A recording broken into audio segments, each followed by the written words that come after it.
जय भोलेनाथ। ओम नमः शिवाय। श्री शिवाय नमस्तुभ्यम। प्रिय भक्तगणों, श्रावण माह में आने वाली अमावस्या को हरियाली अमावस्या या चितलगी अमावस्या के नाम से जाना जाता है और आज श्रावण माह कृष्ण पक्ष की हरियाली अमावस्या का व्रत है। यह व्रत हरियाली के आगमन के रूप में मनाया जाता है। इस अमावस्या का संबंध प्रकृति, पितृ और भगवान शंकर से है। इस दिन पवित्र नदियों में स्नान करके पूजा पाठ, दान धर्म किया जाता है। विशेष रूप से हरियाली अमावस्या के दिन पीपल, बरगद, नींबू, आम तथा तुलसी आदि का वृक्ष रोपण करना अनंत फलों को देने वाला माना जाता है। इस हरियाली अमावस्या के दिन माता पार्वती शिव जी की पूजा अर्चना करके और व्रत कथा को सुनने से धन्य धान सुख समृद्धि की प्राप्ति होती है। शिव महापुराण के अनुसार जो कोई व्यक्ति इस दिन एक भी पेड़ लगाता है तो वह जीवन भर समृद्ध बना रहता है और उसे शिव जी और पार्वती जी की असीम कृपा प्राप्त होती है। साथ ही अमावस्या के दिन पितरों की मुक्ति के लिए श्राद्ध, तर्पण, पिंडदान आदि कार्य किए जाते हैं जो वास्तव में कल्याणकारी है। तो आज मैं सुना रही हूँ हरियाली अमावस्या की बड़ी ही दुर्लभ संपूर्ण व्रत कथा, जिसे आप सभी भक्तगण बड़े श्रद्धा तथा प्रसन्न चित्त मन से पूरा सुनिएगा। पौराणिक कथा के अनुसार एक साहूकार अपने बेटे और बहू के साथ रहा करता था। एक दिन साहूकार की बहू ने मिठाई चुराकर खा ली और कहा कि चूहों ने मिठाई खाई है। यह सुनकर चूहों को काफी क्रोध आया, जिन्होंने मन में धारण कर लिया कि एक दिन वह साहूकार की बहू को अवश्य ही मजा चखाएंगे। एक दिन साहूकार के घर में कुछ अतिथि आए थे, जिनके सोने की व्यवस्था एक कमरे में की गई। अब चूहों ने साहूकार की बहू के वस्त्र अतिथियों के पलंग पर रख दिए और सुबह जब नौकर कमरे की सफाई करने आए तो उन्होंने बहू के वस्त्र वहां देखे। आपस में कानाफूसी शुरू हो गई, जिसकी खबर साहूकार को भी गई और अपने बहू को चरित्रहीन समझकर उस साहूकार ने उसे घर से बाहर निकाल दिया। साहूकार की बहू पीपल के पेड़ के नीचे रोज दिया जलाया करती थी। एक दिन साहूकार जब थक हार कर पीपल के पेड़ के नीचे बैठा तो वहां पर साहूकार की बहू द्वारा दीपक रखा हुआ था और वहीं पर एक और दिया जल रहा था। दोनों दीपक आपस में बातें करने लगे। एक दीपक ने दूसरे से पूछा, तुम किस घर के दिए हो? तो उसने कहा, मैं इस नगरी के साहूकार के घर का दिया हूँ और साहूकार की बहू रोज पीपल के पेड़ के नीचे मुझे रख कर जाती है। इसके बाद वह दूसरे दीपक को बताने लगा कि साहूकार की बहू को मिठाई खाने का बड़ा ही शौक है और एक दिन उसने मिठाई खाने के पश्चात यह कह दिया कि चूहों ने मिठाई खा ली ताकि उसे डांट न पड़े। यह बात सुनने के बाद चूहों ने क्रोध में आकर साहूकार के घर में आए हुए अतिथियों के पलंग पर बहू के वस्त्र रख दिए। यह बात जब सारी नगरी में फैल गई तो साहूकार ने अपनी बहू को चरित्रहीन समझकर उसे घर से बाहर निकाल दिया, जबकि वह बहुत ही भली स्त्री थी। पूजा पाठ करके प्रसाद भी सब में बांट देती थी। घर से निकलने के बाद अब वह पीपल के पेड़ की पूजा करती है। पहले जहां वह हरियाली की अमावस्या पर 1.25 सेर प्रसाद चढ़ाती थी, पर अब 1.25 पाव का प्रसाद चढ़ाती है। यह बातें कहने के बाद दीपक ने कहा कि वह चाहे ससुराल में रहे चाहे अपने मायके में रहे, सब जगह उसको पीपल के पेड़ का आशीर्वाद प्राप्त होगा। अब तुम इस व्रत की कथा को सुनो, जिसे शिव जी ने सुनाया था और माता पार्वती ने सुना है, जिसे सुनने से अक्षय पुण्य फल की प्राप्ति होती है। भगवान भोलेनाथ कहते हैं कि हे पार्वती, प्राचीन काल की बात है, काशीपुरी नामक नगरी में एक देव शर्मा नामक बहुत ही महात्मा राजा राज्य करता था। राजा देव शर्मा की बड़ी ही पतिव्रता और संस्कारी रानी थी। रानी का नाम सुमित्रा देवी था। वह दोनों पति पत्नी भगवान भोलेनाथ के बहुत बड़े भक्त थे। भगवान भोलेनाथ की आराधना करने के लिए मंदिर जाना उनका प्रतिदिन का काम था। राजा देव शर्मा धर्म पूर्वक अपने राज्य का संचालन कर रहा था। राजा के राज्य में कोई भी व्यक्ति दुखी नहीं था समस्त जनता सुख और वैभव से संपन्न थी। चारों तरफ खुशियां ही खुशियां थीं।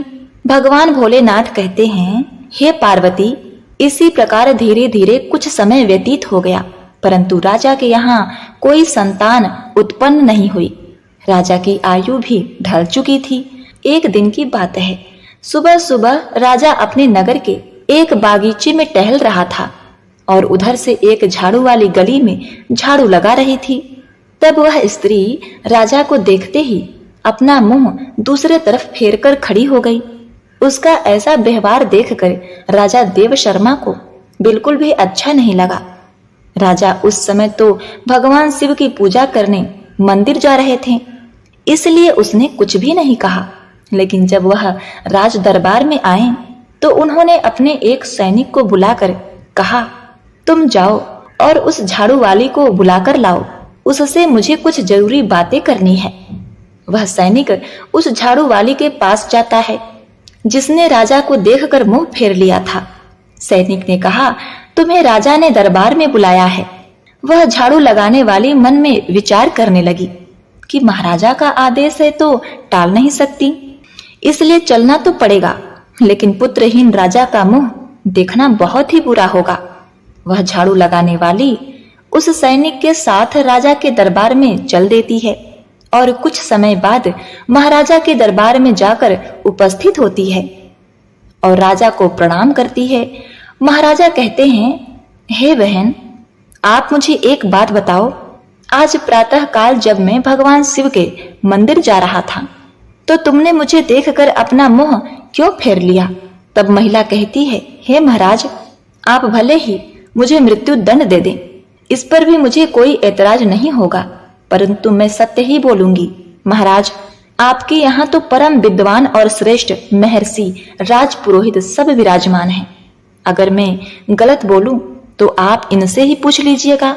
सुबह सुबह आपका कोई भी मुंह देख लेता है तो उसका पूरा दिन खराब हो जाता है, क्योंकि आप संतानहीन हैं, इसलिए मैं आपको देख करके अपना मुंह फेर लेती थी। राजा देव शर्मा इस बात को सुनकर बड़े ही अचंभित हो गए। मन में विचार करने लगे कि यह स्त्री तो बिल्कुल भी ठीक कह रही है। यदि किसी राज्य का राजा पुत्रहीन है तो वास्तव में यह अच्छा नहीं है। आगे भगवान भोलेनाथ कहते हैं, हे देवी पार्वती, राजा ने उस झाड़ू लगाने वाली को उसके घर भेज दिया और मन में विचार करने लगे कि अब तो मुझे भगवान शिव के यहाँ जाकर एक पुत्र प्राप्ति का यज्ञ करना चाहिए।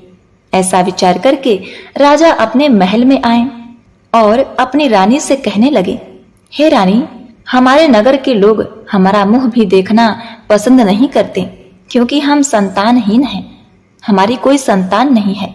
चलिए भगवान शिव के दरबार में चलते हैं और भगवान भोलेनाथ से आराधना करेंगे, वह हमें एक पुत्र प्रदान करेंगे। भगवान भोलेनाथ कहते हैं, हे देवी, यही विचार करके देव शर्मा और रानी दोनों भगवान शिव के मंदिर में जाते हैं। वहां जाकर उन्होंने पुत्र प्राप्ति के लिए पुत्रेष्टि यज्ञ कराया। अब राजा रानी के पुत्र प्राप्ति यज्ञ पर भी उन्हें संतान उत्पन्न नहीं हुआ। राजा का पुत्र प्राप्ति यज्ञ भी निष्फल हो गया। इधर जो यज्ञ कराने वाला पंडित था वह भी यह जानकर बड़ा ही चिंतित हुआ कि आज तक मैंने जितने भी यज्ञ करवाए हैं कोई भी यज्ञ निष्फल नहीं हुआ है। लगता है राजा का भाग्य ही खोटा है। राजा के भाग्य में भगवान ने कोई संतान ही नहीं लिखी है। पुत्रेष्टि यज्ञ करने के बाद भी वह निष्फल हो गया। भगवान भोलेनाथ कहते हैं, हे देवी, राजा देव शर्मा भी बड़ा धैर्यवान था। इस बात से राजा बिल्कुल भी विचलित नहीं हुआ तथा वह फिर से भगवान शिव की आराधना करने का निश्चय करता है तथा वह अपने मंत्री से कहता है कि हे महामंत्री, आप मेरी अनुपस्थिति में राज्य का संचालन करो, मैं भगवान शिव की आराधना करूंगा। ऐसा निश्चय कर राजा भगवान के शिव मंदिर में बैठकर उनकी तपस्या करने लगा और इस तरह से धीरे धीरे तपस्या करते हुए राजा को 1 वर्ष बीत जाते हैं।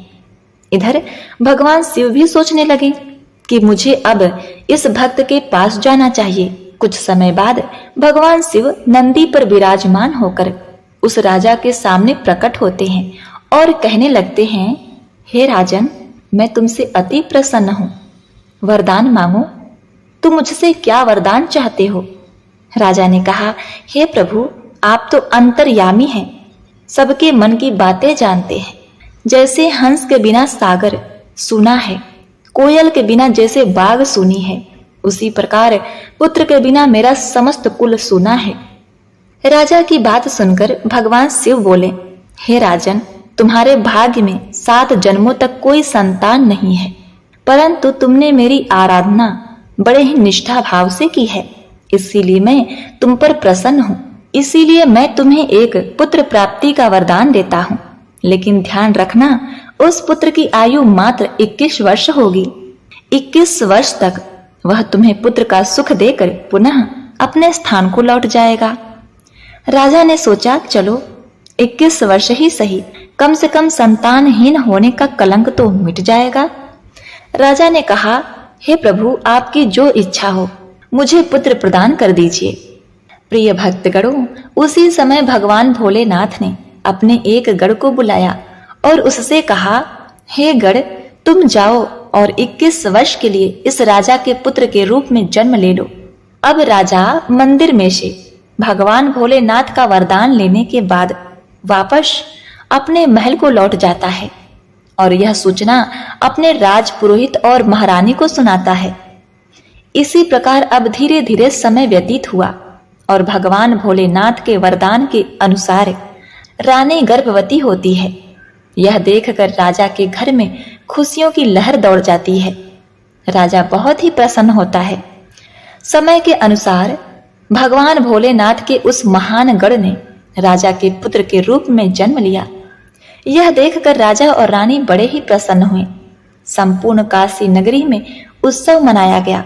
राजा के यहाँ पुत्र का जन्म हुआ है। संपूर्ण नगर में खुशियां मनाई गई। ब्राह्मण ने उस पुत्र का नाम रुद्र सिंह रखा। अब धीरे धीरे रुद्र सिंह बड़ा होने लगा। राजकुमार रुद्र सिंह अपने पिता की तरह बड़े ही धर्मात्मा और ईश्वर भक्त थे। राजा का पुत्र बड़ी तेजी से बड़ा होने लगा। धीरे धीरे समय व्यतीत होता चला गया। इस बात से राजा को बहुत ही प्रसन्नता होती थी, क्योंकि उसके घर में एक पुत्र जो आ गया था। पुत्र के लाड दुलार में, पालन पोषण में राजा यह बात भूल जाता है कि इस पुत्र की आयु मात्र 21 वर्ष है। जब उस पुत्र की आयु 16 वर्ष की होती है तो उन्हीं दिनों की बात है। वहीं एक दूसरे नगर में एक धर्मात्मा राजा थे। उनकी पुत्री का नाम जानकी था। जानकी रूप में इंद्र के अप्सराओं की तरह बहुत ही सुंदर थी। वह एक परम सुंदरी कन्या थी। वह कन्या भी बड़ा दान धर्म किया करती थी। बचपन से ही उसे अपने माता पिता द्वारा धर्म कर्म करने के संस्कार मिले थे। अब उसी राजकुमारी जानकी के साथ राजकुमार रुद्र का विवाह किया जाता है। राजकुमारी जानकी बहुत ही पतिव्रता स्त्री थी। उसका एक नियम यह भी था कि वह भोजन तब तक नहीं करती थी जब तक कि वह भूखे प्राणी को भोजन नहीं करा देती। अब धीरे धीरे समय व्यतीत होता गया। भगवान भोलेनाथ कहते हैं, हे पार्वती, इधर राजा देव शर्मा को लगने लगा कि उसके पुत्र की मृत्यु का दिन नजदीक आ रहा है। उसकी 21 वर्ष की आयु पूरी होने वाली है कि उसके पुत्र की आयु मात्र 21 वर्ष होगी। राजा ने यह बात किसी को नहीं बतलाई। अब धीरे धीरे राजा की चिंता बढ़ती जा रही थी। जैसे जैसे राजकुमार की उम्र बढ़ रही थी, वैसे वैसे राजा की चिंता बढ़ रही थी। धीरे धीरे जब राजकुमार की आयु में मात्र 5 दिन शेष रह गए तो राजा सोचने लगा कि अब मैं क्या करूं? मेरा पुत्र तो 5 दिन के बाद मृत्यु को प्राप्त हो जाएगा। पुत्र मोह के कारण भगवान भोलेनाथ के वरदान को भी राजा भूल गया था और पुत्र में आसक्ति होने की वजह से वह बीमार हो जाता है। अब तो राजा ने भोजन करना भी छोड़ दिया।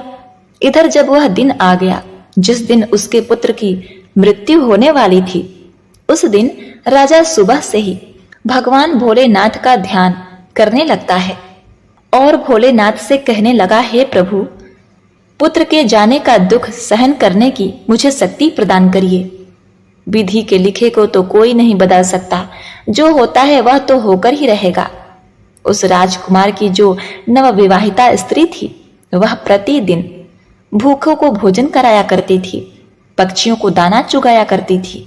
रोज की तरह उस दिन भी वह अपने धर्म कर्म में लगी हुई थी। इधर यमलोक में यमराज ने देखा कि आज राजकुमार रुद्र सिंह की मृत्यु का दिन है, तो यमराज तुरंत अपने 2 दूतों को आदेश देते हैं कि जाओ, अब से 1 घंटे के पश्चात तुम्हें राजकुमार रुद्र सिंह के प्राण उसके शरीर से निकाल कर लाने हैं। राजकुमार रुद्र सिंह के प्राण तुम ऐसे नहीं निकाल सकते। इसके लिए तुम्हें एक सर्प के पास जाना होगा और उस राजकुमार के मृत्यु के लिए उसे प्रेरित करना होगा, क्योंकि उस राजकुमार की मृत्यु सर्प के डसने से ही होगी।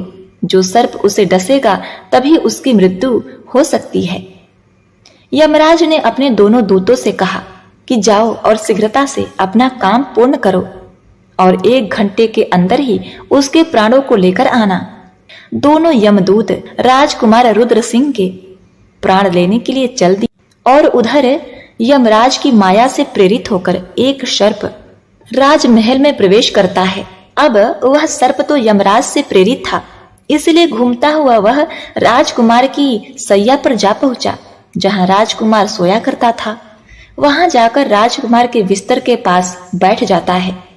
यमराज के दोनों दूत राजमहल के द्वार पर खड़े हो जाते हैं और समय पूरा होने का इंतजार करने लगते हैं। सोचते हैं कि 1 घंटे का समय कब खत्म हो और यह नाग उस राजकुमार को डसेगा, तब हम उसके प्राणों को लेकर यमलोक जाएंगे। इस प्रकार यम के दूत विचार कर ही रहे थे कि तभी क्या होता है कि उसी नगर में एक गरीब ब्राह्मण रहता था। उसकी एक विधवा कन्या थी। उस ब्राह्मण के पुत्री के पति की कुछ ही दिन पश्चात मृत्यु हो गई थी और वह ब्राह्मण की पुत्री गर्भवती भी थी। वह बेचारा ब्राह्मण भीख मांगकर लाता और उसी से अपना जीवन निर्वाह करता था। उसी से वह अपना और अपने बेटी का पेट पालन पोषण करता था। इधर उसी दिन उस ब्राह्मण के पुत्री का 9 महीना पूरा हो गया था और उसकी पुत्री ने एक पुत्र को जन्म दिया और पुत्र को जन्म देने के बाद उसे बहुत तीव्र भूख लगती है, भोजन की आवश्यकता पड़ती है, क्योंकि जो प्रसव काल की भूख होती है वह बहुत ही तेज होती है। अब वह अपने पिता से भोजन मांगती है। वह बेचारा गरीब ब्राह्मण भोजन लेने के लिए आसपास के गांव में चला जाता है, लेकिन उसके रोज रोज मांगने के कारण उसको भोजन प्राप्त नहीं होता है और उस गरीब को कोई भी खाने को नहीं देता। इधर उस लड़की की भूख उसे बहुत ही बेचैन कर रही थी, तो वह लड़की अपने पिता से कहने लगी, हे पिताजी, मैं भूख के मारे मरी जा रही हूँ। बिना भोजन के 3 दिन हो चुके हैं। तुम्हें कुछ भीख में मिला हो तो मुझे खाने को दे दो, नहीं तो मैं अपने बच्चे को ही खा जाऊंगी। तब वह बूढ़ा ब्राह्मण कहता है, हे पुत्री, तुम इस पुत्र को मत खाना, मैं आज कोशिश करता हूँ। मैं अभी भोजन मांगने के लिए कहीं फिर से जाता हूँ। अब वह ब्राह्मण उसी नगर के राजा देव शर्मा के द्वार पर जाता है और वहां राजा के द्वार पर जाकर उनसे कुछ मांगता है। और इधर जो राजकुमार की धर्मपत्नी जानकी थी, वह रोजाना गरीबों को भोजन कराया करती थी। उस दिन महाराजा तो बीमार पड़े थे, इसलिए आज उसने गरीबों को कोई भोजन नहीं कराया, परंतु उसने अपने पति के लिए जो भोजन बनाया था उसमें कई प्रकार के व्यंजन थे और पकवानों से सजाकर भोजन का थाल उसने रख दिया कि उसके पति आएंगे तो वह भोजन ग्रहण करेंगे। लेकिन इतने में वह बूढ़ा आदमी उसके द्वार पर पहुंचता है। इधर राजकुमार रुद्र सिंह की पत्नी जानकी को द्वार पर खड़ा वह दीनहीन वृद्ध आदमी दिखाई देता है और उस बूढ़े को देखकर उसके मन में दया आ जाती है। बूढ़े आदमी ने उसकी तरफ देखा तो कहने लगा, हे पुत्री, यदि मुझे इस समय कुछ भोजन मिल जाए तो तुम्हारा बड़ा ही उपकार होगा। राजकुमारी ने देखा कि यह कोई गरीब आदमी है और मुझसे भोजन मांग रहा है। यह भोजन तो मैंने अपने पति के लिए बनाया है। अगर यह भोजन मैं इसे दे देती हूँ तो मेरा पति क्या खाएगा? फिर वह सोचने लगती है कि मेरे पति को आने में अभी कुछ समय लगेगा। वह अपने बीमार पिता के पास बैठे हैं, तब तक मैं दूसरा भोजन बना लूंगी। तब उस राजकुमारी ने वह भोजन उस बेचारे गरीब ब्राह्मण को दे देती है। बूढ़ा व्यक्ति उस भोजन को लेकर चला जाता है। वह बड़ी शीघ्रता से चलता हुआ भोजन को लेकर अपने घर पहुंचता है, क्योंकि उसकी पुत्री 3 दिन से भूखी थी। और इधर क्या होता है, जो राजा का पुत्र था, अपने पिता का देखभाल करने के बाद, उसको वैद्य को दिखाने के बाद राजा के कक्ष से निकलकर अपने कक्ष की ओर जाने लगता है। उसके महल के द्वार पर 2 यमदूत तैयार खड़े थे और वह नाग उसको डसने के लिए उसके बिस्तर पर बैठा हुआ था। इधर उस वृद्ध ने उस भोजन को लाकर अपनी पुत्री को दे दी।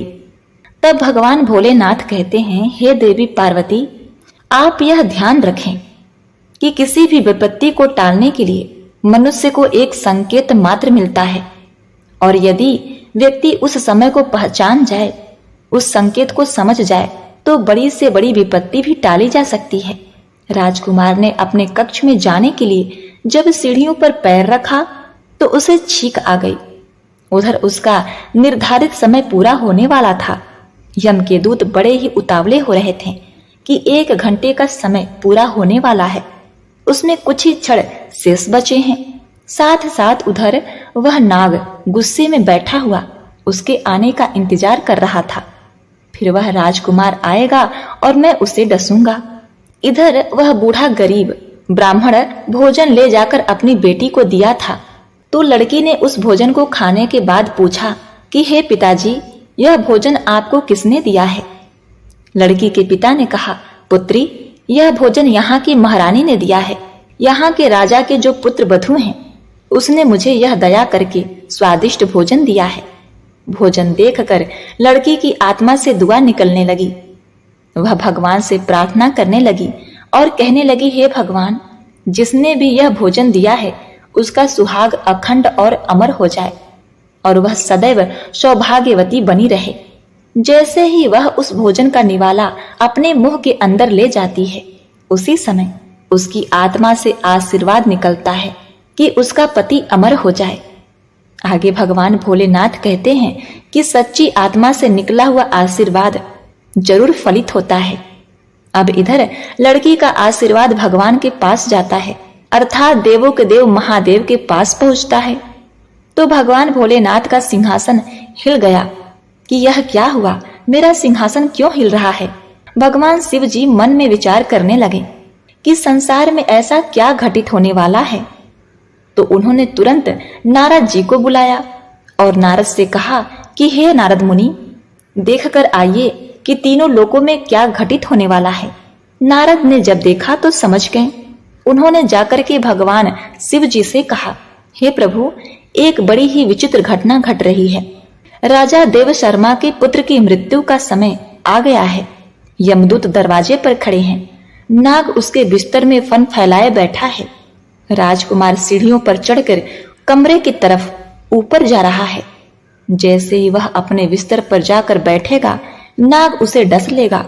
और उधर वहीं उसी नगर के गरीब बूढ़े ब्राह्मण की पुत्री है, जो राजकुमारी को आशीर्वाद दे रही है। उसकी आत्मा से आशीर्वाद निकल रहा है कि उसका सुहाग अमर हो जाए। हे भगवान, यह कैसा विचित्र संयोग है। एक तरफ मौत लेने को खड़ी है, दूसरी तरफ आशीर्वाद उसकी लंबी उम्र की प्रार्थना कर रही है। अब तो दान की शक्ति और मौत में टक्कर हो गई। नारद जी बोले, हे प्रभु, इसमें क्या होगा? भगवान भोलेनाथ ने कहा, विधाता ने जो निश्चय कर दिया है वही होगा। देखते रहिए, सब अच्छा ही होगा। उसके बाद भगवान भोलेनाथ वहां से अंतर ध्यान हो जाते हैं। इधर वह राजकुमार सीढ़ियों पर चढ़कर अपने पलंग की तरफ बढ़ रहा था। यमराज के दूत तैयार खड़े हुए उसे देख रहे हैं कि अब हमारा काम बन गया। परंतु देखिए होनी का सहयोग। राजकुमार अपने बिस्तर पर जाकर बैठता है। उधर दान की शक्ति मौत के बीच आकर खड़ी हो गई, जिसके कारण नाग मूर्छित हो गया। हे देवी पार्वती, यह सब आशीर्वाद का प्रभाव था जो उस भूखी लड़की ने दिया था।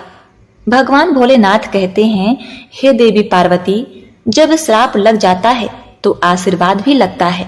राजकुमार और नाग के बीच में आशीर्वाद आकर खड़ा हो गया। राजकुमारी का दान मृत्यु को आगे बढ़ने नहीं दे रहा था।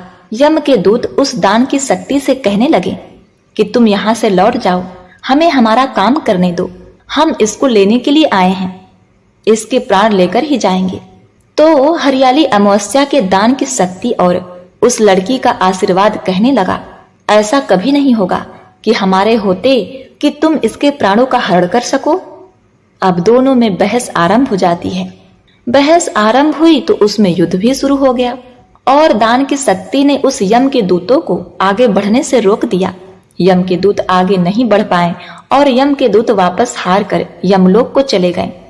दूतों ने जा करके यमराज से कहा, हे महाराज, यह कैसी विडंबना है।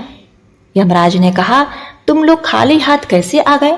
तुम्हें तो राजकुमार रुद्र सिंह के प्राण को लेने के लिए भेजा था। तभी यमराज के दूत कहते हैं, हे स्वामी, उसके प्राणों को लाने में दो बड़ी बाधाएं बीच में खड़ी हैं, उसके आगे हमारा कोई जोर नहीं चल पाया। यमराज ने कहा, ऐसी कौन सी बाधाएं हैं जो मृत्यु के मार्ग में रोड़ा बन रही हैं? दोनों यमदूतों ने बताया, हे स्वामी, एक तो दान की शक्ति है, दूसरी आशीर्वाद की शक्ति। इतनी बात सुनकर यमराज बोले, हे दूतों, लगता है प्राण लाते लाते तुम दोनों बूढ़े हो गए हो। मैं जाकर देखता हूँ कि कौन सी बाधा राजकुमार के प्राण लेने से रोकती है। फिर भगवान शिव जी कहते हैं, हे देवी पार्वती, फिर यमराज धरती लोक पर स्वयं ही आए। यमराज जब वहां उपस्थित हुए तो वहीं भगवान शिव जी भी प्रकट हो गए। यमराज ने भगवान भोलेनाथ को देखा तो भगवान भोलेनाथ को देखकर उनके चरणों में प्रणाम किया। शिव जी यमराज से बोले, हे यमराज, आप नहीं जानते हो, आपके विधान के अनुसार इसकी आयु पूर्ण हो चुकी है, परंतु जिस प्रकार श्राप का मान रखा जाता है उसी प्रकार आत्मा से निकलने वाले आशीर्वाद का भी मान रखा जाता है। उस आशीर्वाद को आप कैसे निष्फल कर सकते हैं? यमराज बोले, हे भोलेनाथ, हे प्रभु, अब इसका उपाय आप ही बताइए, मैं क्या करूं? तो भगवान भोलेनाथ यमराज से कहते हैं, आप इस राजकुमार की आयु 100 वर्ष कर दीजिए और 100 वर्ष के बाद इसको आप ले जाना।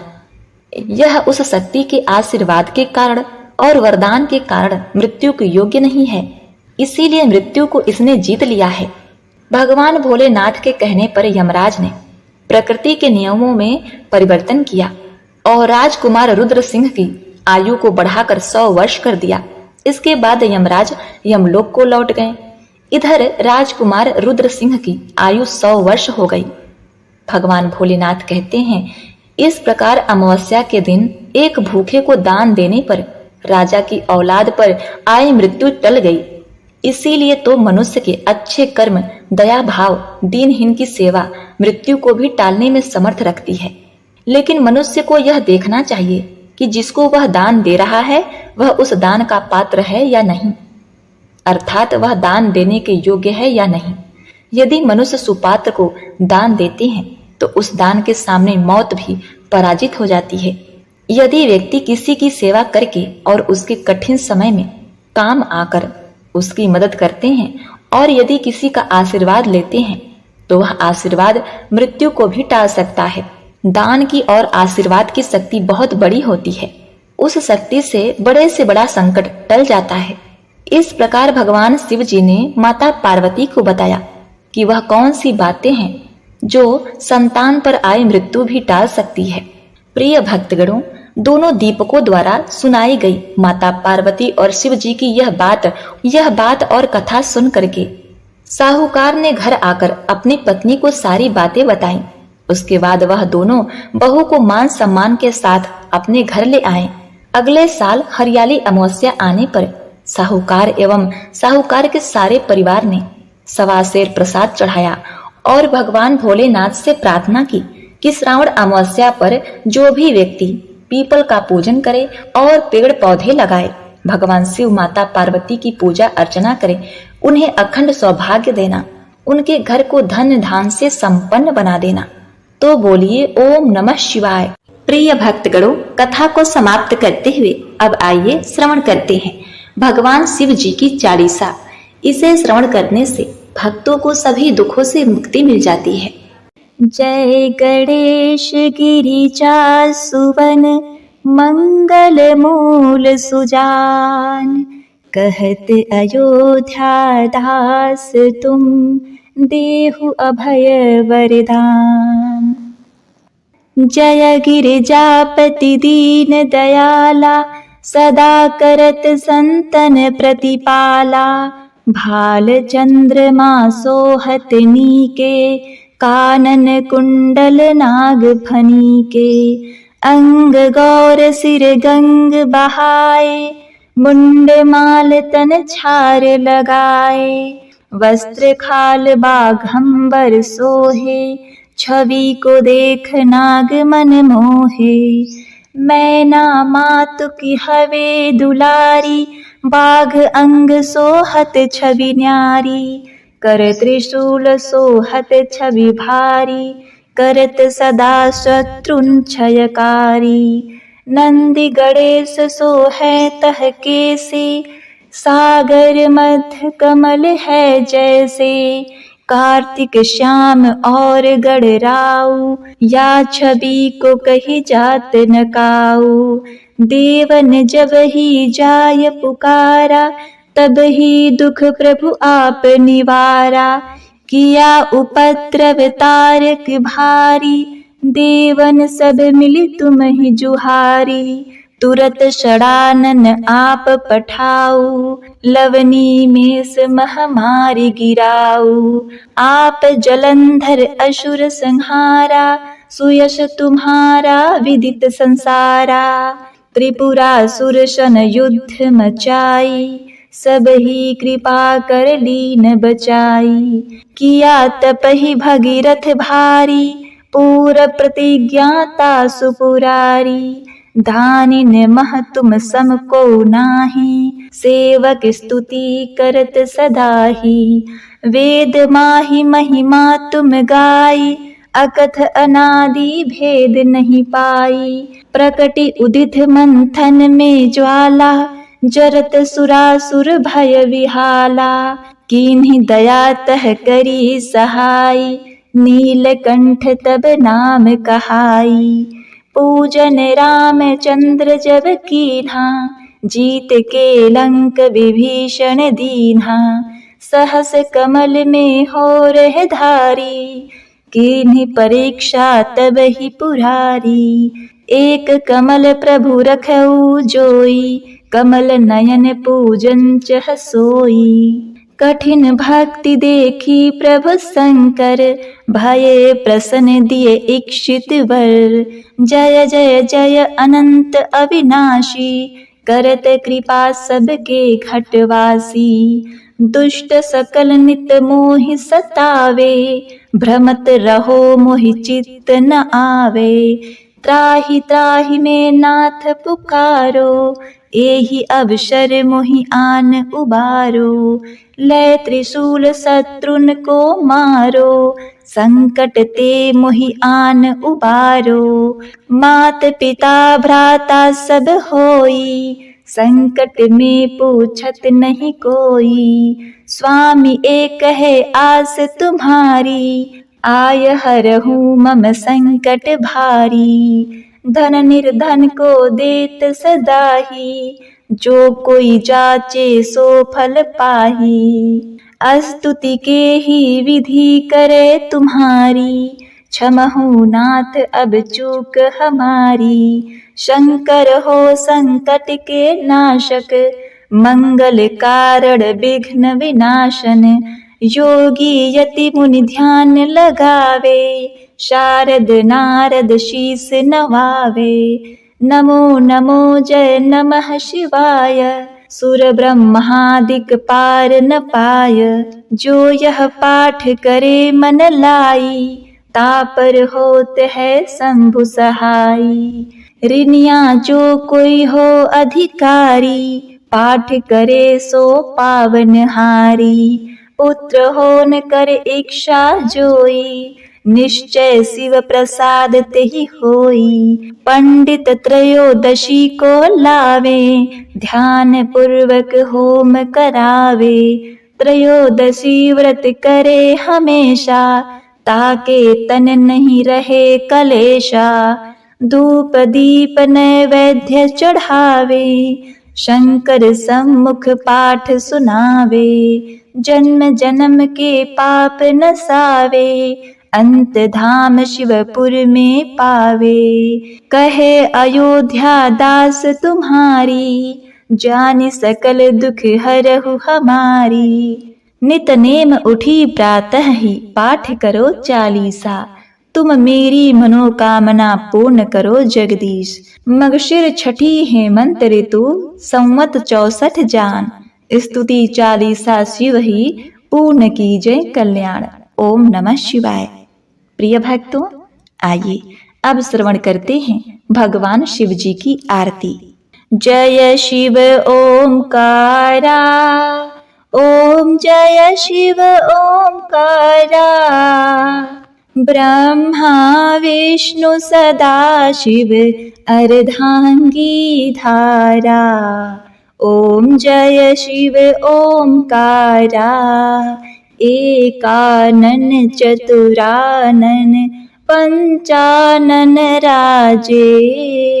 हंसानन गरुड़ासन, वृषवाहन साजे। ओम जय शिव ओमकारा। दो भुज चार चतुर्भुज, 10 भुज अति सोहे। त्रिगुण रूप निरखता, त्रिभुवन जन मोहे। ओम जय शिव ओमकारा।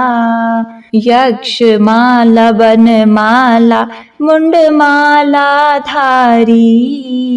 चंदन मृग मद सोहे, भाले शिश राशि। ओम जय शिव ओमकारा। श्वेतांबर पीतांबर, बाघंबर अंगे। सनकादिक गरुड़ादिक, भूतादि संगे। ओम जय शिव ओमकारा। करके मध्य कमंडलु, चक्र त्रिशूल धरता। जग करता जग भरता, जग संहारक करता। ओम जय शिव ओमकारा। ब्रह्मा विष्णु सदा शिव, जानत अविवेका। प्रणवाक्षर मध्य, ये तीनों एका। ओम जय शिव ओमकारा।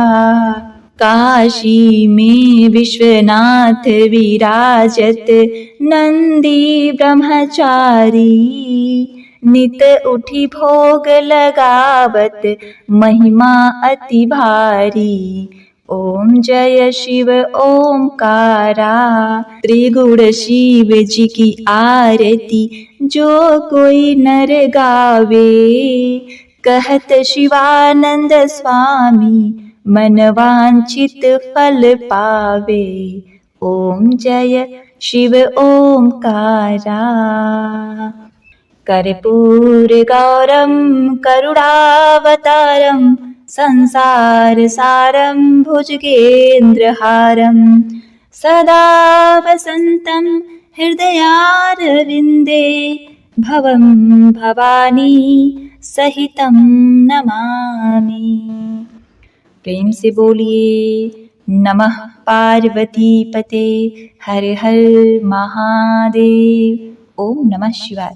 प्रिय भक्तों, भगवान शिव जी की चालीसा और आरती यहीं पर संपूर्ण हुई। यदि आपको हमारी वीडियो अच्छी लगी है तो आप चैनल को सब्सक्राइब करके वीडियो को लाइक शेयर